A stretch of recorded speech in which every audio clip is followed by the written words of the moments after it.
جو کچھ دنیا میں ہیں، جو کچھ ہم بول پا رہے ہیں، سب مدینے والے مصطفیٰ کے صدقے میں ملا ہے۔ اللہ نے عطا کیا تو اپنے محبوب کے صدقے میں عطا کیا۔ ماں باپ جیسی نعمت ملی اسی نبی کے صدقے میں ملی۔ تمام طرح طرح کی نعمتیں اللہ تبارک و تعالیٰ نے ہمیں عطا فرمائیں، سب اسی مدینے والے مصطفیٰ کے صدقے میں ملی۔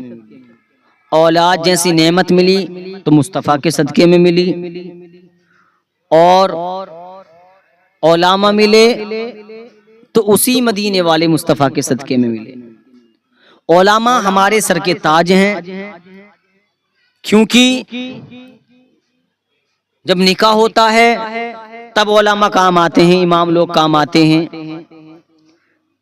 کسی کے یہاں فاتحہ ہوتی ہے تب علماء کام آتے ہیں۔ انتقال ہو گیا یا انتقال سے پہلے کوئی بیمار اتنا ہے کہ بالکل اس کا وقت قریب ہے موت کے، تو ہم تم بلانے جاتے ہیں کہ امام صاحب کو بلا لاؤ، مولانا صاحب کو بلا، اور آتے علماء ہی ہیں۔ کوئی نہ کوئی چاہے طالب علم ہو، کوئی عالم ہو، کوئی حافظ ہو، کوئی امام ہو، وہ آتا ہے اور ہمارے مریض کے پاس یاسین شریف پڑھ کے جاتا ہے۔ یہ سب کیا ہے؟ یہ سب علماء کے ذمہ کچھ کام ہوتے ہیں، جیسے ہر ایک کے ذمہ یہ کرنا وہ کرنا۔ ہمارے معاشرے میں یہ کام ہے کہ یہ علماء کے ہی لیے سمجھا جاتا ہے کہ وہ آئیں یاسین شریف پڑھیں۔ بہرحال بتانا یہ ہے کہ ہم جب ہمارا نکاح ہوتا ہے، ہمارے معاشرے میں جب نکاح ہوتا ہے تب علماء کام آتے ہیں۔ ہمارے یہاں گھر میں بچہ پیدا ہوتا ہے، اس کے کانوں میں اذان پڑھنے کے لیے علماء ہی کام آتے ہیں۔ مرنے کے بعد میں جو نماز جنازہ ہوتی ہے اس میں علماء کام آتے ہیں۔ ہمارے معاشرے میں تیجا ہوتا ہے، اس میں علماء کام آتے ہیں۔ 10ویں کی فاتحہ ہوتی ہیں تب علماء کام آتے ہیں۔ 20ویں کی فاتحہ ہو رہی ہے تب علماء کو ہم بلا رہے ہیں۔ 40واں ہو رہا ہے تب ہم علماء کو بلا رہے ہیں۔ ورثی ہو رہی ہے تب ہم علماء کو بلا رہے ہیں۔ لیکن میری یہ بات سمجھ میں نہیں آتی کہ ہم علماء کو برا کیوں کہتے ہیں، عالموں کو برا کیوں کہتے ہیں۔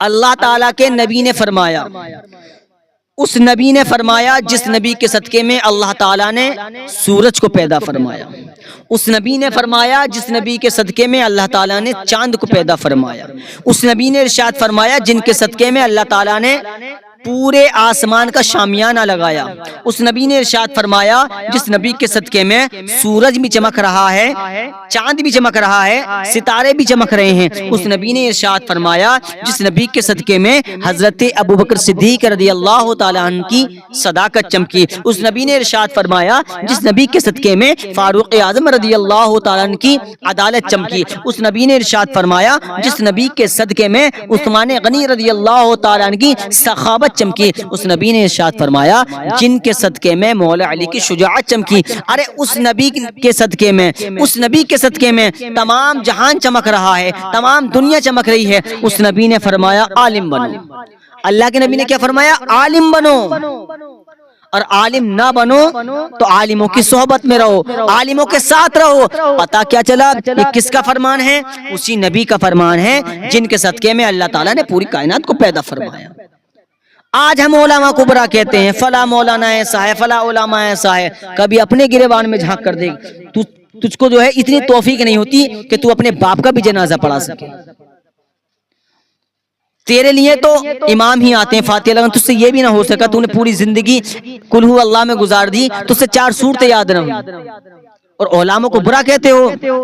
ابھی خطیب الہند، خطیب الذیشان حضرت علامہ مولانا سید امین القادری صاحب پر یہ ایک تہمت لگائی جا رہی ہے کہ سید امین القادر صاحب جس پروگرام میں آتے ہیں، جس جلسے میں آتے ہیں تو وہ 1 لاکھ روپیہ لیتے ہیں۔ اللہ اکبر، اللہ تعالیٰ انہیں ہدایت دے جو سید صاحب پر یہ جھوٹا الزام لگا رہے ہیں، اور جھوٹے انسان پر، جھوٹے شخص پر اللہ تعالیٰ کی لعنت برستی ہے، اس میں کوئی شک نہیں ہے۔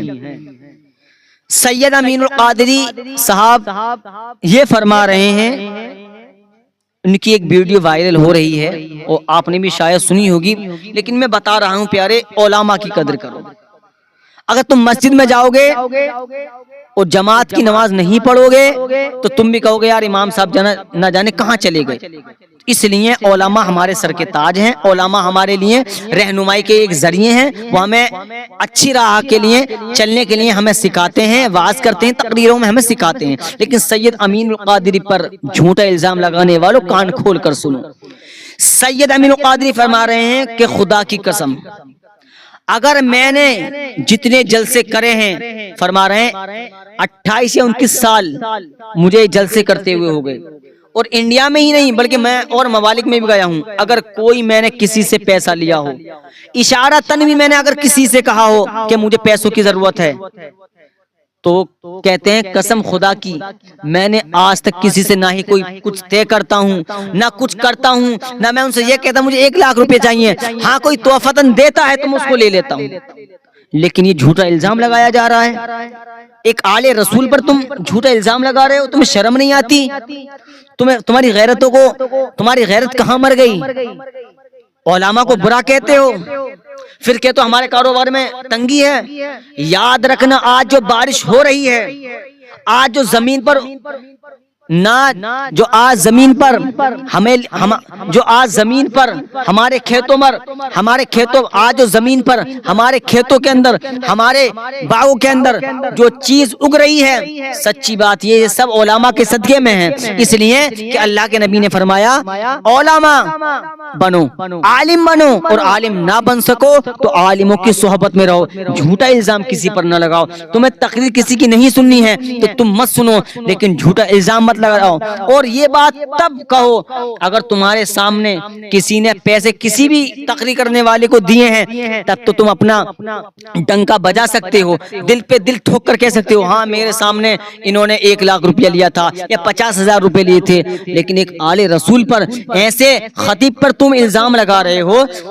کون نہیں جانتا سید امین القادری؟ پوری انڈیا سید امین القادری کو جانتی ہے، اور وہ کہاں نہیں جاتے، پورے ہندوستان کا چکر لگاتے ہیں۔ لہٰذا گزارش ہے اپنے معاشرے کے لوگوں سے، خدا را نماز کی پابندی کرو، کسی کے اوپر نہ جاؤ، کسی پر تہمت مت لگاؤ، اس لیے کہ ہماری رہنمائی کے لیے اللہ تعالیٰ نے اس امت میں علماء کو پیدا فرمایا۔ اگر یہ علماء نہ آتے تو نہ ہمیں یہ پتا چلتا کہ ہمیں نماز کیسے پڑھنی ہے، نہ ہمیں یہ پتا چلتا کہ ہمیں کام کیا کرنا ہے، نہ ہمیں یہ پتا چلتا کہ ہم کس راہ میں جا رہے ہیں، نہ ہمیں یہ پتا چلتا کہ ہم کیا کام کر رہے ہیں۔ اس لیے اپنے علماء کو سمان دو، اپنے علماء کو اپنے سر کا تاج سمجھو، اس لیے کہ یہ ہماری رہنمائی کے لیے ہیں، اور اللہ تعالی ہم سب کو یہ رہنمائی کے لیے ہیں، اور اللہ تعالی ہم سب کو عمل کرنے کی توفیق عطا فرمائے، علماء کی صحبت میں رہنے کی توفیق عطا فرمائے، اور اللہ تعالی ہم سب کو جھوٹ سے دور رکھنے کی توفیق عطا فرمائے، اس لیے کہ جھوٹے انسان پر اللہ تعالیٰ کی لعنت برستی ہے۔ اللہ پاک ہم سب کو پنجگانہ نماز پڑھنے اور والدین کی خدمت کرنے اور علماء کی صحبت میں رہنے کی توفیق عطا فرمائے۔